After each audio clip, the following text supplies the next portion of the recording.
Sometimes just a single moment of silence is enough for everything to breathe inside us again. An instant like that when the wind passes through the leaves and reveals an ancient secret, a secret that does not need a voice to be understood. There are times when the soul seems to hear better than our ears, as if something invisible were touching the edge of our chest, and remember that we belong to a greater harmony than we imagine. Imagine yourself walking through a forest at dawn. The air still carries the freshness of night, and small drops rest on the surfaces of the leaves like little worlds suspended. With each step, the earth responds gently, almost as if recognizing your presence, and for a brief second, you feel like you're not just passing by that place, you are being welcomed by it. It is in this subtle, almost shy perception that the spirit awakens. We live surrounded by noise, tasks, obligations, and expectations that accumulate like layers of dust on the mirror of the heart, and when the surface becomes opaque, we feel that something is lost, a brightness, a clarity, a direction. But nature teaches that nothing remains opaque if we know how to breathe with the world around us. The invisible it keeps whispering, hoping we'll slow down enough to hear it. At many moments in life, we feel like there is something bigger calling us. One direction silent, an invitation, a presence that is not imposed, just insinuates itself into the rhythm of the existence. It's as if the wind itself asked, "Do you remember the path?" And the question doesn't talk about maps or goals. It talks about our very essence. If, as you listen to these words, you feel that there is something invisible guiding your days, then this video is for you. Because there is an ancient wisdom, as old as the light who touches the mountain for the first time each morning, who shows us how to live in harmony with everything that breathes, vibrates, and moves inside and outside us. Take a deep breath. We will walk together.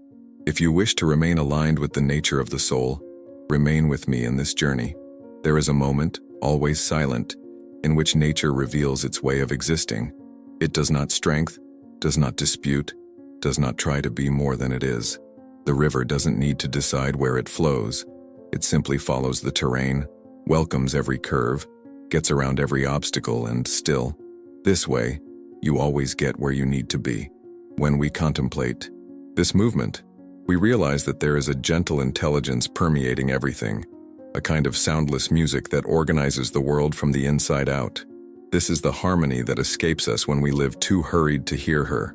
Water is perhaps the most perfect mirror of this wisdom. She is not opposed, but also it does not submit to the point of disappearing. It adapts. Enter a valley, touch stones, sliding between roots. This does not make it lose its own nature. It just transforms it. And this transformation is not a defeat. It is strength. A force that does not scream, but that shapes mountains over time. Thus is the invisible flow that guides the world. And so too it can be the internal movement of each of us. When we look at the wind, we find another lesson. It crosses, passes, moves, swings, resignifies. A silent field becomes dance when he arrives. The light breeze that glides over the skin is the same one that, when intensified, moves storms and redesigns the sky. Nothing in it is fixed, permanent, or rigid, and it is precisely this flexibility that maintains the balance of the world. If the wind were still, life would not breathe. If we become immobile inside, we also stop breathing. But in modern life, we live like someone trying to hold the air in their chest. We produce, we respond, we accumulate, we accelerate. We create internal walls, inflexible routines, invisible demands that tell us that stagnation is synonymous with control. But the control too, much does not make us stronger. It breaks us. Because life, just like water and wind, it was not made to fit into rigid forms. It was made to move. And when we ignore this movement, we feel the weight. Anxiety arises that presses, the repetitive thought that turns in circles, the sadness that finds no way to be expressed. There is nothing wrong with us. The world has just stopped flowing within people. The human spirit needs movement as much as the river needs the gravity that leads him. We only find clarity when we allow who we are to move, shift, whisper, breathe. True harmony is not a perfect state, but a living state. She asks us to let us be like the river that accepts curves, like the wind that dances without fear of losing its direction. Path. She invites us to find a rhythm that is not imposed by the clock but by the heart. And when we hear that rhythm, something inside us realigns. It's not life. What changes is the way we walk through it. If this idea resonates with you, it is a sign that something inside has already awakened. There is a scene that nature offers us again and again, as if it were a reminder silent. After a night of rain, the world seems renewed. The dust disappears, the air becomes lighter, and the leaves shine as if they had just been born. Nothing. It essentially changed in them, but everything gained freshness. This is how purity manifests itself, not as perfection, but as a return to the state where we can breathe again, weightless. And, interestingly, the same cleansing happens within us when we let that certain emotions find their own outlet. Just as rivers carry sediment, the human heart carries what we experience. We don't always notice the accumulation, but it is there.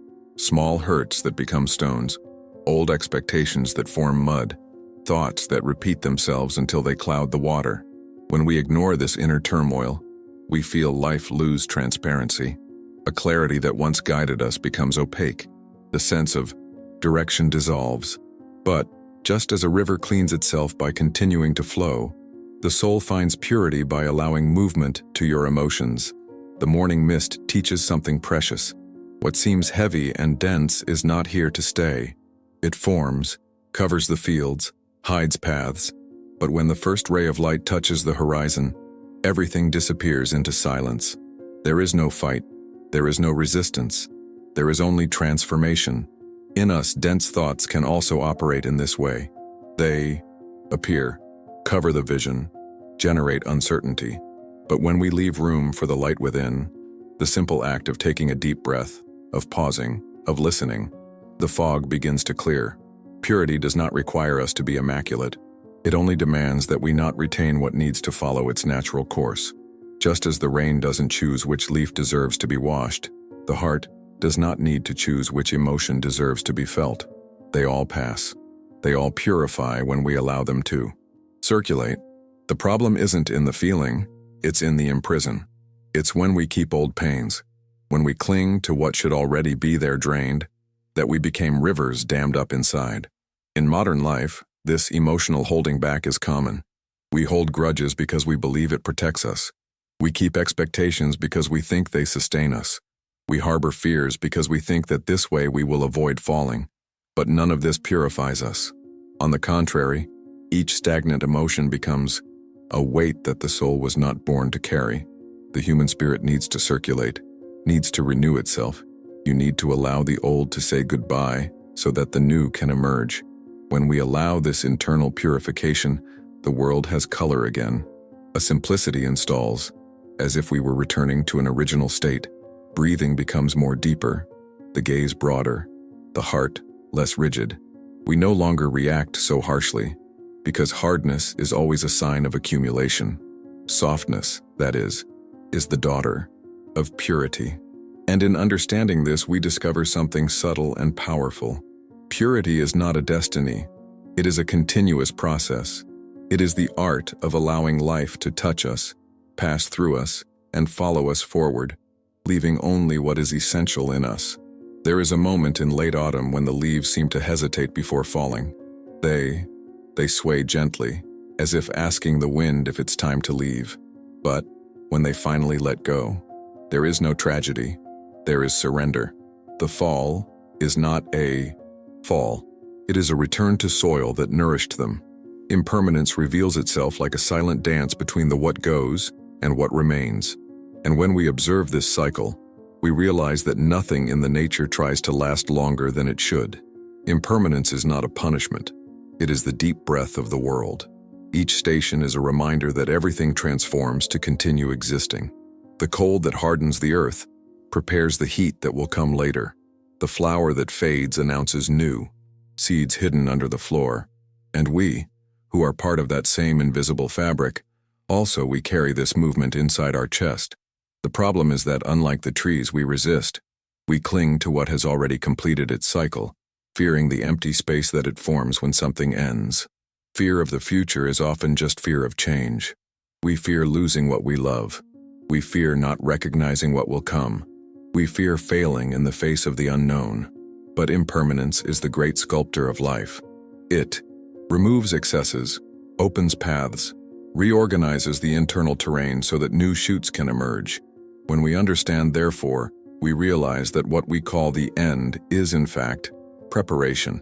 Life never leaves us without ground.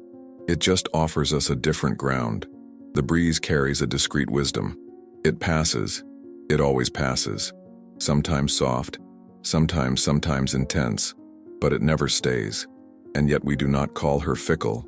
We call it wind, because we understand that its nature is movement. And if we accept it, we will also understand our own nature. We weren't made to freeze experiences, holding on to moments, collecting old versions of ourselves. We were made to change. How the light changes as it passes through the treetops. When we try to control the natural cycle of things, it's like we're holding water in our mouths. Hands. The more force we apply, the faster it escapes. Life does not allow itself to be imprisoned. And the most curious thing is that, when we stop trying to hold it, it finally welcomes us. Impermanence challenges us not to destroy us, but to make us lighter. It undoes what, without realizing it, has become too rigid within us. Accepting impermanence does not mean giving up or moving away from life. It means being fully present in it. It means feeling each moment without trying to freeze it. It means allow love to grow while it exists, and allow it to transform when it needs to. It means trusting that every movement, even the most painful ones, leads to a point where something new can blossom. And when we finally accept this flow, we discover something precious. There is no security bigger than embracing change, because change is the only truth that we will never abandon. There is a moment almost imperceptible, in which the light of dawn touches the surface of a stone, and everything around it seems to wake up along with it. Nothing makes noise, nothing announces greatness, and yet there is a kind of presence in that soft glow, as if the whole world breathed more slowly to honor that first ray. The reverent silence is born like this, not from grandiose gestures, but from the ability to recognize the sacred where most people see only the common. And when we develop with this vision, we discover that the extraordinary lies in the details. An ancient tree, scarred by time, appears to be nothing more than a sturdy trunk to those who passes quickly, but for those who stop, it reveals stories written in its shell, memories of seasons, winds, waters, and silences. When you put your hand on this torso, we feel something that has no name, a discrete vibration, a deep calm, a kind of wordless dialogue. It is as if the tree, without any intention, taught to remain. This is the kind of wisdom that is born when we choose to listen to the world without demanding immediate responses. Every stone, every river, every leaf carries this presence, not because they are divine external form, but because life itself pulses within them effortlessly. In a single piece of moss there is more patience than in many human decisions. He grows where he can, it blooms when it finds space, silences when the shadow arrives, and returns when the light occupies it. Visit. Its simple and discreet cycle reveals a profound principle. Existing does not require haste. It demands dedication to what is possible, and by observing this, the heart learns to breathe more slowly. Reverence also manifests itself in the way we treat the moment. When we drink water carefully, when we walk feeling the ground, when we hear someone without anticipating answers, we are telling the universe that we understand the value of what lives. It is not a ritualized bow, it is a natural reverence, one that springs from the recognition that everything has spirit, rhythm, and purpose. Even if it doesn't, we fully understand. In the modern world, we have lost this sensitivity. We look, but we don't see. We play, but we don't feel it. We listen, but we don't listen. We run so much that we forget the weight subtle presence, and when we lose our sense of presence, we also lose our sense of sacredness. Silent reverence is not a distant virtue. It is a return to the careful look, to the simple gesture, to the silence that welcomes. By doing this, we recover the invisible link that unites us to the world. And when that connection is reestablished, something awakens. It's as if an inner door opened, and through it, entered a sensation of clarity that does not come from thoughts but of perception. Perception that life is always offering signs, always speaking with us through details that can only be understood by the soul. Reverence is the key that unlocks this communication. If this understanding has touched something inside you, it is because the spirit that observes has already began to wake up. If this idea resonates with you, it is a sign that something inside already woke up. There is a moment when we realize that life is not out there far away, hidden in lofty goals or future achievements. She is here, at the exact moment that we breathe. But to rediscover this silent place within us, we need to learn to walk back home. Not the physical home, but the home of the soul, where everything finally calms down. This return does not happen all at once. It reveals itself in small gestures, almost invisible, that lead us back to the axis we had forgotten.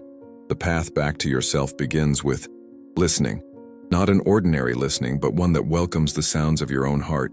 Sometimes you just need to close your eyes for a few seconds to realize how far we are from ourselves. The mind races, the body tense, chest tightens. But when we breathe slowly, something rearranges itself. Breathing is like an internal river that, when it finds space, it flows naturally again. And when it flows, the soul finds space to extend itself. Nature shows us that every return is gradual. No river suddenly returns to its bed original. He looks for paths, gets around obstacles, digs his own banks until he finds himself meet again. We also do this when we seek balance. We don't need to transform your entire life at once. We just need to allow one true gesture, a break, a look, an intimate honesty. The spirit always responds when it is called sincerely. In everyday life, this return manifests itself in simple practices. Getting up calmly, feeling the touch of water on the skin, walking without rushing, allowing moments of silence between words. There is a profound delicacy in doing things without fuss, and this delicacy reorganizes the internal world. What seemed heavy is diluted. What seemed urgent loses strength. What seemed impossible finds space to flourish. Serenity is not absence of challenges, it is presence of mind. There is also another essential element in this return: acceptance. Accept that we are imperfect, that the days vary, that the mood fluctuates, that the world does not always respond as we wish. When we fight it, we become rigid. When we accept, we become flexible. Internal flexibility is what allows life to touch us without break. And the more flexible we become, the more we realize that harmony is not something to be achieved. It is something to be remembered. Living in harmony with everything around is, first of all, living in harmony with yourself. When we align ourselves internally, the world stops seeming like a current threatening and becomes a river that we can cross with firm and calm steps. With each conscious gesture, with each true pause, something within us moves closer to the center. It's as if an invisible compass points north again. Allow this return. He doesn't demand perfection, just presence. And as you continue walking with me on this journey, you allow this center to strengthen, step by step, breath by breath. If you feel like this path makes sense, stay. There is a space inside you that already knows where to go. There is a moment, almost always silent, in which we realize that everything around us breathes with us. The light that falls on the stones, the wind that passes through the trees, the distant murmur of the water, it all seems to say the same thing. You belong to the flow of life. And when we let this perception touch our heart, existence becomes less heavier, lighter, truer, as if the whole world invited us to walk with softer steps. Harmony is not a distant idea. It is not an unattainable state saved just for enlightened beings. It is in the small gestures, in the small silences, in the way we choose to look at the moment. It's about listening to your own internal rhythm, recognizing the beauty of what is simple, and realizing that the invisible also takes care of us. Life always guides us back to the center. Just allow your voice to be heard. And if, along this journey, something has touched you, allow that to remain. Take with you the softness of the water, the patience of the trees, the clarity of the wind. May your every gesture be a conscious step on this path of returning to essence. Sign up and continue walking with us along the path of the soul. There is still much to be discovered, and each discovery reveals a little more of the light that has already been exists in you. And before we close, I leave you with a question that echoes softly in the space between visible and invisible. What if what we call destiny is just the whisper of the kami who give us have? They've been with you since birth?